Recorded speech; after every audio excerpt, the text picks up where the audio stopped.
मला आठवतं महाविकास आघाडीचं सरकार असताना आमच्या सुप्रियाताईंनी एक चांगलं वाक्य वापरलेलं की अकेला देवेंद्र फडणवीस क्या करेगा.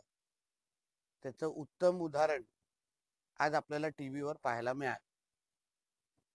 जसं राजसाहेबांनी सांगितलं की जे बाळासाहेबांना जमलं नाही ते फडणवीस साहेबांनी करून दाखवलं. म्हणजे अप्रत्यक्ष पद्धतीने बाळासाहेबांचा आशीर्वाद हा फडणवीस साहेबांच्या डोक्यावर आहे.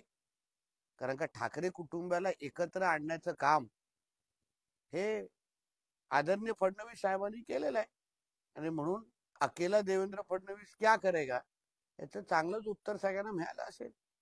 एकत्र एकत्र राहण्यासाठी एकत्र आलाय आणि कायम एकत्र राहणार असं उद्धव ठाकरे म्हणतात. हो, कारण का त्यांनी बोलत असताना आमच्यामधला अंतरपाठ आज दूर झाला असं म्हटलं. अंतरपाठ हे साधारण नवरा आणि नवरीमध्ये दूर होतो.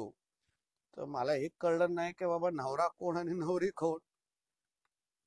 आणि साधारण उद्धव ठाकरेंच्या हालचालीवरून जनतेला कळालं असेल की नवरी नेमकं कोण. कारण का अक्षता टाकू नका म्हणजे लग्नाची एकंदरीत दिलेली आहे. नवरा कोण नवरी कोण ह्याचंही उत्तर थोडं उद्धवजींनी दिलं असतं. तसं आम्हाला माहिती आहे नवरी कोण, म्हणून ते ठीक आहे.